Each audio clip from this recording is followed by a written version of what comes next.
বড় ভাই বড় শিক্ষিত হওয়ার স্বপ্ন বাদ দিয়া মা বাবার খেদমতে চলে গেল কাজ করে। আর কয় আমার ছোট ভাইরে মানুষ বানাই, আমি কাজ করে করে ছোট ভাইয়ের খরচ দিব।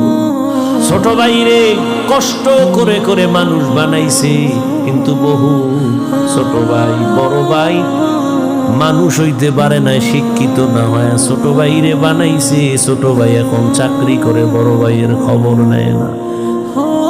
ঈদের সময় এখন বিয়ে কইরা কত আনন্দ, চাকরি করে টাকার অভাব নাই। একই জায়গার এক পার্শ্বে বড় ভাইয়ের ছোট একটা ভাঙা ঘর, বড় ভাইয়ের ভাঙা ঘর আর ছোট ভাইয়ের ঘরটা ছাদ দেওয়া বিল্ডিং।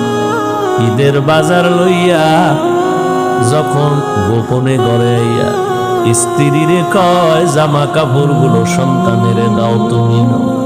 বড় ভাই তো জানালা দিয়া তাকায় দেখছে ছোট ভাই আসছে, কিন্তু বড় ভাই রে জিগায় না। বাচ্চারে কি আর কন্ট্রোলে রাখা যায়? ও দৌড় দিছে, কাকা আছে। দৌড়াইয়া গিয়া দেখে ওর চাস্তো ভাই নতুন জামা পইরা কত আনন্দ করে। ও একটা দৌড় দিয়া কয় আব্বু আমারে জামা দিবা কবে?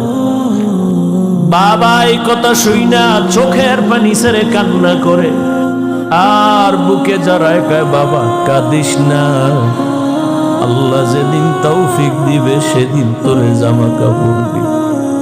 এমন নিমক হারাম বড় বাইরে জিগায় না, কোনো খোঁজ খবর নেয় না, কিন্তু বড় ভাই বাবার সমতুল্য।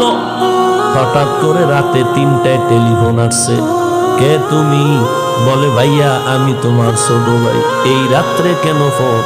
আমারে চৌরাস্তায় একদল গুন্ডারা আমারে ধরছে। বড় ভাই কাঁচা ঘুমের মধ্যে একটা লাফ দিয়ে দৌড় দিছে, আয় দাঁড়া আমি আসতেছি।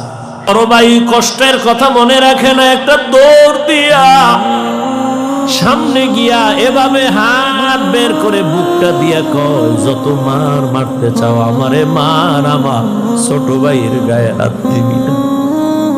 কারণ ওর প্রস্রাব আমি গায়ে লাগাইছি, ওর প্রস্রাব আমি গায়ে লাগাই ওরে বড় বানাইছি, না খাইয়া ওরে খাওয়াইছি।